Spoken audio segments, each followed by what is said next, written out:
Shalom, senang sekali saya dapat menjumpai saudara-saudara walaupun hanya melalui video. Saya rindu sih datang ke kampus ya, tetapi keadaan belum mengizinkan. Lain kali kalau Tuhan menghendaki kita dapat berjumpa muka dengan muka. Saat ini saudara bisa menjumpai saya di video, tapi saya tidak bisa melihat saudara ya. Nggak apa-apa, memang keadaan demikian. Harusnya dengan Zoom bisa ya. Oke saudara-saudara, saya terima kasih pada Ibu Giarti meminta saya untuk menyampaikan firman Tuhan. Dan saya juga senang dapat memberi pesan kepada saudara-saudara, pesan dari firman Tuhan, bukan pesan dari saya sendiri ya. Dan saya harap saudara akan mengingatnya. Saudara, pesan ini satu kali dipakai untuk seterusnya ya, karena tidak tahu kapan lagi kita bisa berjumpa. Saudara-saudara, mari kita sama-sama akan belajar dari Filipi pasal 2 ayat 5 sampai 11. Ini adalah bagian kristologi sebetulnya ya. Nanti kalau saudara belajar di Perjanjian Baru mungkin urayanya panjang lebar, tetapi saya mengambil bagian ini supaya bisa memberi pesan kepada saudara yang baru, saudara yang tinggal di dalam kampus, dan juga saudara yang akan wisuda.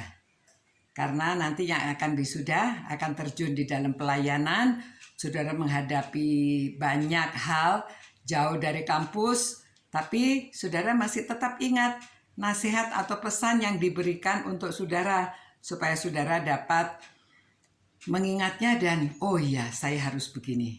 Ingat pesan yang sudah disampaikan. Dan saudara yang di kampus dapat hidup rukun, ya, dapat satu dengan yang lain. Lalu saudara yang baru belajar meneladani saudara-saudara yang sudah lebih lama di kampus. Jadi saudara jadi teladan. Nah saudara, sebelum kita membaca bagian Filipi ini, kita berdoa dulu ya. Tuhan Allah Bapa kami yang berada di dalam surga yang mulia, ya Roh Kudus, kami mohon kiranya Engkau yang mengurapi hamba-Mu yang penuh dengan kekurangan ini supaya dapat menyampaikan firman-Mu. Karena ini kata-kata dari Engkau, biarlah dapat membekali para pendengar, khususnya para mahasiswa. Dan Engkau menolong, Engkau menyertai juga para mahasiswa dan semua yang mendengarkan firman-Mu ini supaya diberkati. Karena firman-Mu sudah berbicara, biarlah kami menerimanya. Demi nama Tuhan Yesus kami mohon semua ini. Amin. Amin. Saudara-saudara, dari Filipi pasal 2 ini sebetulnya ditulis oleh Rasul Paulus. Latar belakangnya karena dia menulis surat ini ingin mengucapkan terima kasih. Orang Filipi sangat mengasihi dia. Nah, dia sedang di dalam penjara. Nah, yang kedua, karena Epafroditus yang menemani dia di penjara, dikirim oleh orang Filipi ini, akan dipulangkan karena dia baru sakit keras. Yang ketiga, ada pemimpin di dalam gereja itu, dua wanita, Sintike dan Yodia. Mereka bertengkar ya, bertengkar itu tidak selesai-selesai, tidak bisa didamaikan. Jadi Rasul Paulus yang mendengar itu prihatin dan menulis surat ini, khususnya di pasal 2 ini ya, supaya mereka bisa sehati sepikir, satu jiwa, satu roh, satu tujuan untuk kemuliaan nama Tuhan. Jadi caranya bagaimana? Maka dia memberitahu supaya ya, ini ayat 5 kita baca bersama-sama. Mungkin kalau PowerPoint-nya ada, kita dapat membaca bersama-sama. Ayat 5, hendaklah kamu dalam hidupmu bersama menaruh pikiran dan perasaan yang terdapat juga dalam Kristus Yesus, yang walaupun dalam rupa Allah tidak menganggap kesetaraan dengan Allah itu sebagai milik yang harus dipertahankan, melainkan telah mengosongkan dirinya dan mengambil rupa seorang hamba dan menjadi sama seperti manusia. Ya, sama dengan manusia. Dan dalam keadaan sebagai manusia, ia telah merendahkan dirinya dan taat sampai mati, bahkan mati di kayu salib. Saudara-saudara, jadi apa yang akan kita pelajari di sini? Yang pertama, kita akan belajar bagaimana kita menaruh pikiran dan perasaan kita yang ada dalam Yesus Kristus itu, yaitu yang pertama, tidak mempertahankan status. Ya, nomor satu, tidak mempertahankan status.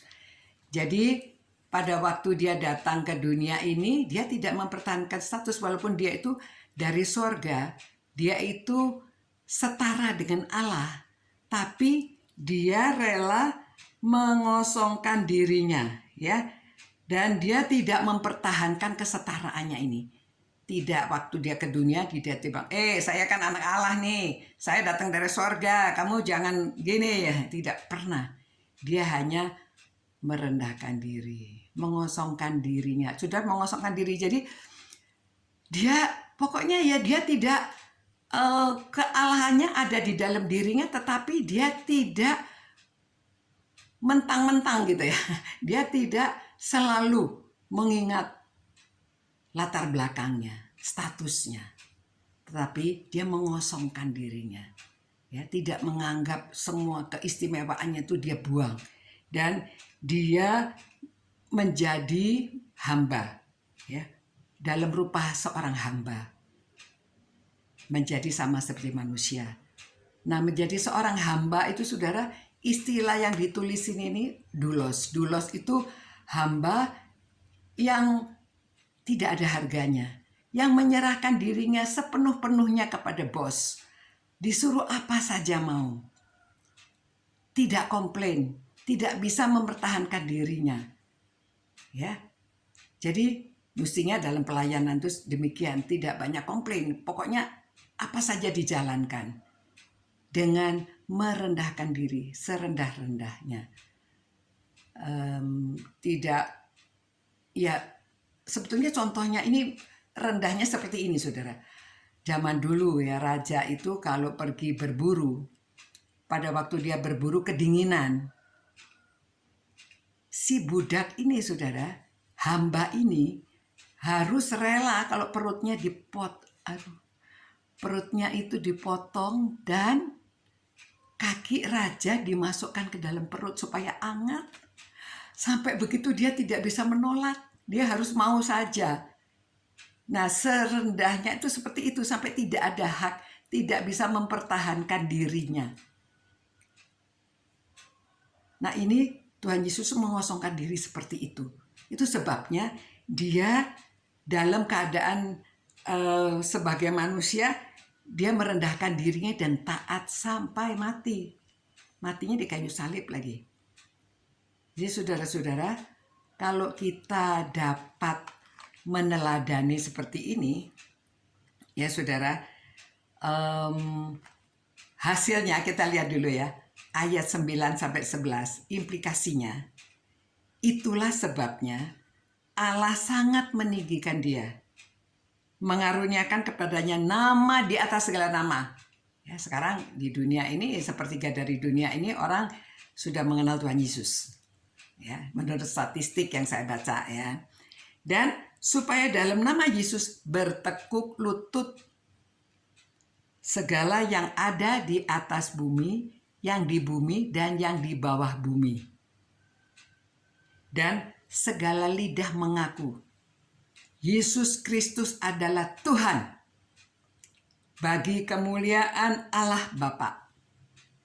Nah, saudara, kalau kita dalam pelayanan dapat merendahkan diri, menaruh pikiran kita seperti Kristus, jadi kita tidak mempertahankan status. Tidak mentang-mentang jadi mahasiswa nanti mengatakan, oh saya ini sudah jadi sarjana kok tidak dihargai. Atau pada waktu kita di gereja tidak diberi pelayanan, atau kalau diberi pelayanan yang sederhana jadi guru sekolah minggu, jadi mungkin penyambut tamu, atau ya sesuatu yang saudara pikir itu rendah. Tidak ada pelayanan yang rendah.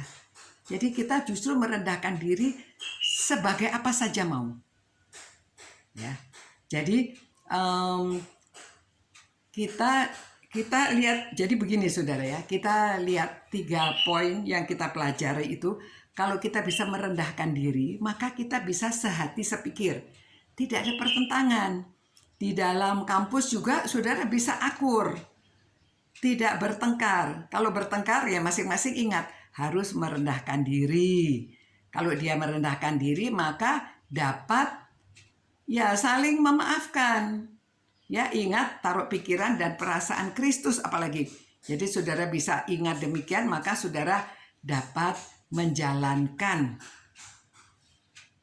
pelayanan, dapat menjalankan kehidupan di dalam kampus itu dengan damai. Tidak ada pertengkaran, ya. Apalagi tidak mempertahankan statusnya, siapa dirinya, melayani dengan sepenuh hati. Nah, saudara-saudara, walaupun ini tidak mudah, jadi kita perlu berlatih, ya. Jadi saudara dapat mengerti, dapat sehati sepikir. Kedua, saudara bisa mengerti orang lain dan saudara juga dapat dimengerti. Karena saudara rendah hati, merendahkan diri, menyamakan level saudara dengan orang yang saudara layani. Ya, jadi menyamakan diri, merendahkan atau meninggikan. Bukan meninggikan diri untuk sombong, tetapi ya orang yang saudara layani itu seperti apa ya kita levelkan, mengosongkan diri, jangan mengingat latar belakangnya. Ya, jadi itu sebabnya bisa diterima dan bisa menerima, bisa diterima dengan orang yang kita layani. Nah, dengan demikian maka nama Tuhan ditinggikan. Orang akan memuji saudara, memuliakan nama Tuhan. Oh, orang-orang yang melayani ini begitu rendah hati. Paling indah kalau bisa rendah hati, saudara. Karena dengan rendah hati itu orang akan melihat Tuhan di dalam diri kita. Orang akan memuliakan Tuhan. Ya, orang kalau dibandingkan misalnya melayani seandainya khotbahnya itu dikatakan kurang bagus, tetapi kalau kita rendah hati, kita dapat melayani dengan baik, orang senang, orang dapat menerima kita. Kita suka kunjungan, kita mau melakukan pelayanan yang apa saja yang diberikan, orang menghargai dan menghormati kita. Ya, dan saudara, dengan demikian nama Tuhan dimuliakan. Orang waktu kita bersaksi tentang Tuhan Yesus, orang bisa menerima Tuhan Yesus karena dia dapat mengasosiasikan dirinya. Dia bisa percaya karena orang yang melayani itu seperti saudara. Orang yang melayani rendah hati.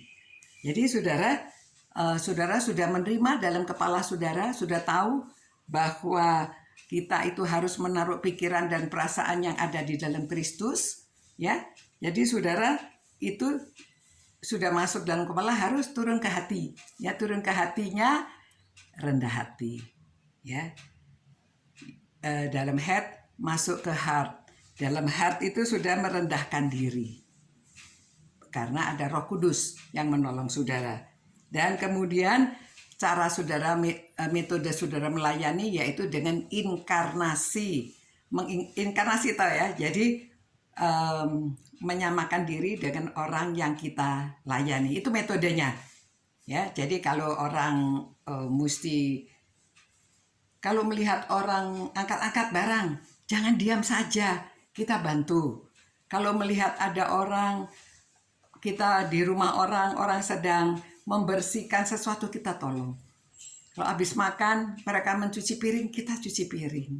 Ya, jadi merendahkan diri itu begitu, melakukan apa saja supaya orang melihat, wah orang ini luar biasa ya. Jadi mereka akan senang, saudara dapat menyenangkan hati orang, orang akan menerima apa yang saudara sampaikan. Orang percaya pada saudara. Dan dengan demikian saudara biasakan. Dengan inkarnasi itu saudara laksanakan dengan hand, ya, menjadi terus-menerus dibiasakan menjadi habit. Kalau itu sudah menjadi habit, maka saudara akan melayani tanpa komplain. Saudara menjadi happy, senang melayani, dan saudara setia sampai mati. Setia sampai Tuhan panggil. Melayani terus, ya. Tidak mudah sedikit-sedikit mundur ya, tetapi melayani dengan setia. Karena kita percaya Tuhan menyertai kita. Tuhan Yesus sudah memberi teladan bagi kita. Dia setia sampai mati, bahkan mati di kayu salib. Nah saudara, jadi sekarang apa homeworknya? Apa pekerjaan rumah saudara setelah saudara dengar firman Tuhan? Satu ke dalam, satu keluar, ya. Untuk ke dalam diri saudara, evaluasi diri, saudara membuat jurnal, dicatat. Apakah saudara bisa rendah hati? Apakah saudara bisa merendahkan diri? Pada waktu saudara ada berselisih paham dengan orang, apakah saudara dapat mengatasi? Ya, saudara buat catatan. Karena penting, kapan saudara berhasil, kapan saudara gagal, saudara tulis. Ini dalam pelayanan ataupun di kampus. Nah, yang kedua, untuk keluar. Saudara belajar bagaimana mendamaikan orang. Kalau saudara sendiri bisa berdamai dengan orang, nanti saudara bisa menolong orang mendamaikan. Karena orang yang mempunyai hati bisa mendamaikan itu yang disebut anak-anak Allah, ya. Jadi saudara-saudara belajar supaya di dalam pelayanan saudara berhasil, saudara tidak komplain, saudara dapat melaksanakan dengan baik. Tuhan senang, hati saudara menyenangkan hati Tuhan dan menyenangkan hati sesama. Dengan demikian saudara dapat berhasil di dalam pelayanan. Amin. Mari kita berdoa. Tuhan, kami menyerahkan semua orang di tempat ini ya Tuhan, yang sudah mendengarkan uraian firman-Mu, dapat meneladani Yesus Kristus, tidak mempertahankan status. Mereka mau melayani dengan cara inkarnasi, mengosongkan diri dan melayani dengan baik, supaya nama Tuhan dimuliakan. Dan orang mau mengaku Yesus Kristus sebagai Tuhan dan Juru Selamatnya. Itulah kerinduan kami Tuhan. Berkati Tuhan, sertailah kami semua agar kami menjadi hamba-Mu yang setia. Setia sampai Tuhan panggil kami. Kami mau melayani kemana saja sudah Tuhan utus kami. Dan kami menjadi hamba-Mu yang rendah hati dan melayani setia sampai Tuhan panggil. Dalam nama Yesus Kristus kami berdoa. Amin. Sampai berjumpa saudara-saudara. Saya harap saudara kalau ada waktu dapat ke Sukabumi mengunjungi saya. Kedua, saudara, saya mau membagikan buku karakter hamba Tuhan. Silakan Ketua SEMA mencatat siapa yang belum punya buku itu. Nanti dikirim ke Ibu Giarti, sampaikan kepada saya. Kalau ada yang ke Sukabumi, saya akan titipkan buku itu bagi saudara semua. Sampai berjumpa pula. Tuhan memberkati saudara. Ciao.